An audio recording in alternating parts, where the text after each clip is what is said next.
So just a simple recording of me modeling on this, well, candy lollipop thing. Just want to show a bit how you can, well, get something like this real quick. So, going to open new file. You want to get a capsule. With the capsule, scale down the height to, let's say 150. And now you want to crack up the radius all the way till, well, you created a perfect sphere. Now we want to scale this down by 10 units, depending on what what type of metrics you use. I use centimeters. I live in Europe, so of course. You can turn on the height segments to 1 in this case, because we only need this ring, but I'm going to leave that too.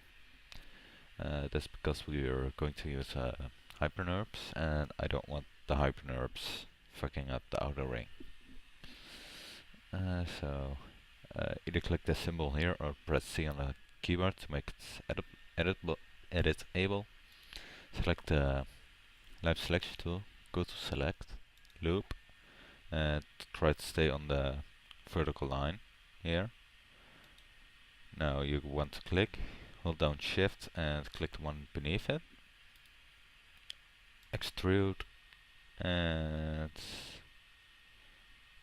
just do what you feel is right here. There really is no real way to know that of which is correct and which isn't.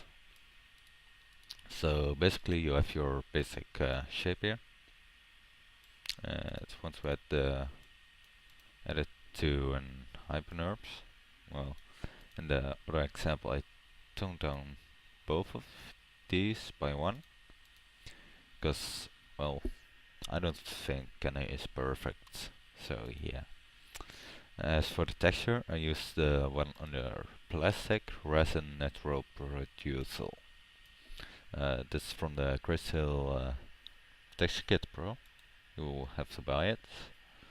Then I use the following studio. The No Floor Color Studio with an added, well, background, which you can easily do by yourself. In this case, let's go for the emergency eye wash. Alright, so gonna edit away the sphere here.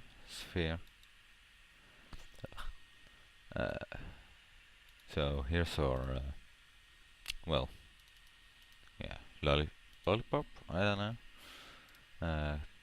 Going to do a quick render, just to see how it looks. Might take a while. Take note of how you can see here that there are little highlights, and if you turn on global illumination, which I would advise because it gives a way more nicer effect, a more realistic feel to it, but it's also going to calculate all these tiny little highlights.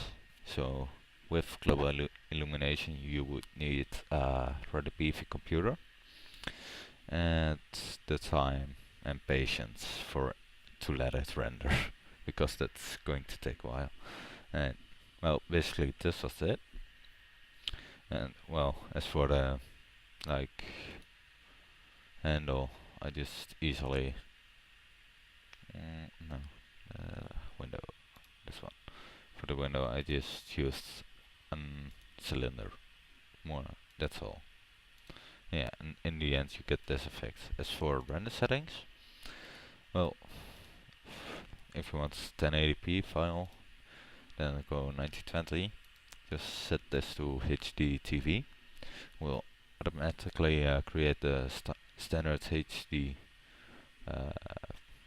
ratio. Resolution you can crank up to 300. I would not advise it though. Once again, it takes more processing power to do that.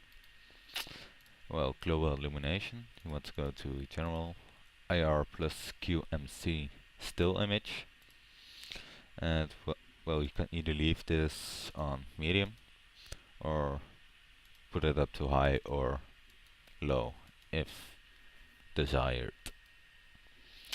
And something else you could add, in this case you wouldn't see much of it, since like come on, go, yeah, it's intersecting here, so it wouldn't work. But ambient occlusion, it's basically creates small shadows by objects that are close to each other. Like if you hold your fingers right next to each other, each finger will receive a small shadow, even though there is no general light pointing at it. But yeah, that's ambient occlusion.